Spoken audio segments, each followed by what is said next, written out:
तो चलिए फिर बच्चों क्लास को स्टार्ट करते हैं। और आज के इस वीडियो में हम आपको इंग्लिश पढ़ना सिखाने वाले हैं कि अंग्रेजी आप कैसे पढ़ सकते हैं। देखिए बच्चों, अंग्रेजी पढ़ने के लिए एक चीज़ ज़्यादा ज़रूरी होता है कि सबसे पहले आप मात्राओं को पढ़ो, मात्राओं को सीखो, मात्राओं के उच्चारण को समझने की कोशिश करो। बहुत सारे बच्चे क्या करते हैं, वो शब्दों को रटते हैं और डायरेक्ट इंग्लिश पढ़ने की कोशिश करते हैं और परेशान रहते हैं यार कि हमको अंग्रेजी पढ़ने नहीं आती। अच्छे से कोई किताब मिल जाए, अच्छे से कोई टीचर मिल जाए। कोई भी किताब या कोई टीचर बेकार नहीं होता है। कमी तब होती है जब उस चीज़ को सही ढंग से पढ़ाया ना जाए या आप उस चीज़ को सही ढंग से अच्छे तरीके से पढ़ो ना।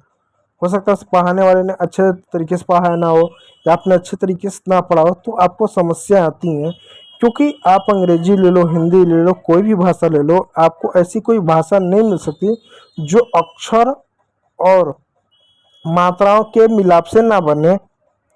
ठीक, यानी लेटर भी होगा और उसमें जो मात्राएं होंगे वो होंगे। बिना मात्राओं के, बिना अक्षरों के कोई शब्द बन नहीं सकता। आप अंग्रेजी का एकदम छोटा सा ही शब्द ले लो। मैं एकदम छोटा छोटा शब्द लिख रहा हूँ, बताओ क्या उसमें मात्रा नहीं है? मैंने लिखा ही, क्या इसमें ई की मात्रा नहीं है? मैंने लिखा ऑन, क्या इसमें ओ की मात्रा नहीं है? आया। मैंने लिखा इन, क्या इसमें जो है आई की मात्रा नहीं है? आया।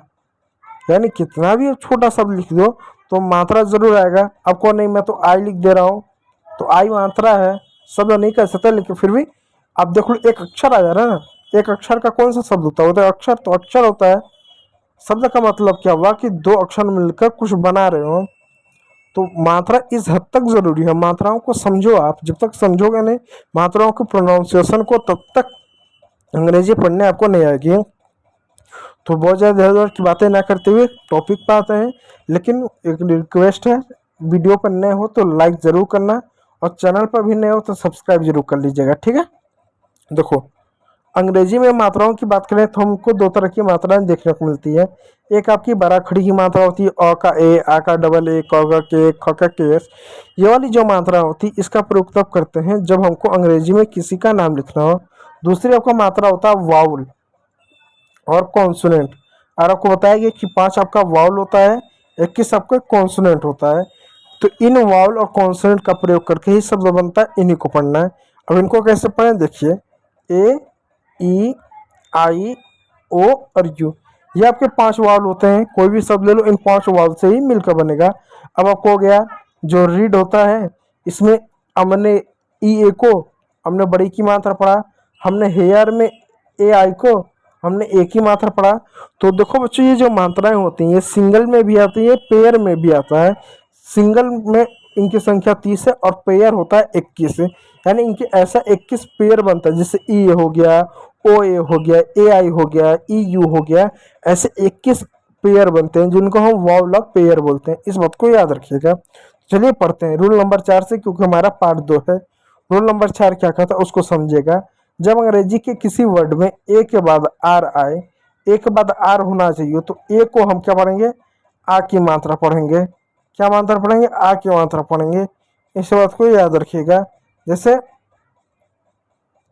कार, देखिएगा, सी ए आर, सी का क हो गया, ए का आ की मात्रा हो गया और आर को र हमने लिख दिया। यहाँ पर ए को हमने आ ही क्यों लिखा? क्योंकि सी के बाद ए होगा तो हमेशा ए को आ की मात्रा ही पढ़ोगे।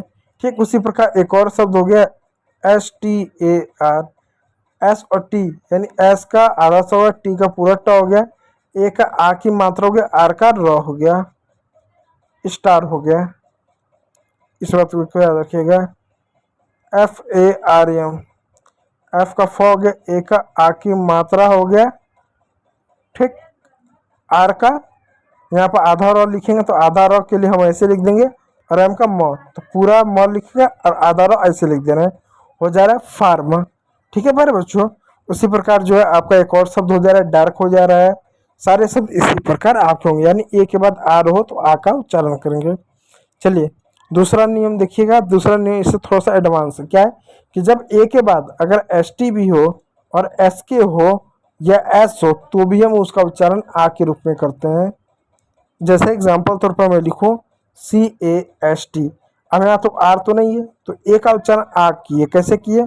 सी का क लिख दिए, ए का आ लिख दिए, एस टी है तो आधा सा और टी, तो हो गया कास्ट। क्यों हमने ए को आ पढ़ा, क्योंकि एस टी होगा तो भी आ की मात्रा पड़ी, हो गया कास्ट। उसी प्रकार एक और शब्द है P A S T, P का प पढ़ लिए, ए को हमने आ पढ़ा क्योंकि एस टी है, आ की मात्रा आधा स, क्योंकि दो कॉन्सोनेंट एक साथ हैं इसलिए पूरा ट। हो गया पास्ट। देखो यहाँ पर हुआ कौन कौन शब्द, जैसे लास्ट, ब्लास्ट, यहाँ पर जो है कास्ट, फास्ट, पास्ट, आक्स। अब यहाँ पर इन शब्दों को जरा देखिएगा, इन तीन शब्दों को, यहाँ पर एस के है, एस के, तो यहाँ पर आ का उच्चारण करेंगे कैसे, जैसे टी ए एस के, टी का ट हो गया, ए को आ की मात्रा क्योंकि एस के है, ठीक। अब दो कॉन्सोनेंट एक साथ है इसलिए आधा स का और आप पूरा क, क्यों, क्योंकि दो कॉन्सोनेंट एक साथ है, मात्रा नहीं होता है, तो पहले वाले कॉन्सोनेंट को आधा लिखते, हो गया टाक्स। उसी प्रकार मार्क्स, उसी प्रकार बाक्स, ठीक है। चलिए रूल नंबर 6 को पढ़ते हैं कि जब अंग्रेजी के किसी भी शब्द में ए के बाद वाई आए तो उसका उच्चारण ए की मात्रा के रूप में करते हैं, ठीक है, ए की मात्रा के रूप में करते हैं। जैसे एग्जांपल तौर पे देखिएगा, मैं लिखूं डी ए वाई, डी का ड हो गया, डी ए वाई, डी का ड हो गया, ए का ए की मात्रा हो गया, वाई को हटा दो, हो गया डे। उसी प्रकार एक और एग्जांपल देख ले। अब देखो यहाँ पे एक शब्द है एम ए वाई, तो एम का मॉल लिख दो, ए वाई है तो ए की मात्रा लिख दो, हो गया में। उसी प्रकार एक और शब्द है पी एल ए वाई, दो कौन सा एक साथ है इसलिए आधा पूरा ल, ए का ए की मात्रा, हो गया प्ले, यानी ए वाई को हम ए की मात्रा पढ़ रहे हैं। यहाँ पर कुछ शब्द आप देखिएगा, देखिए यहाँ पर डे, प्ले, में, स्टे, यहाँ पर सॉरी ट्रे, स्टे, ले, प्ले, रे, में।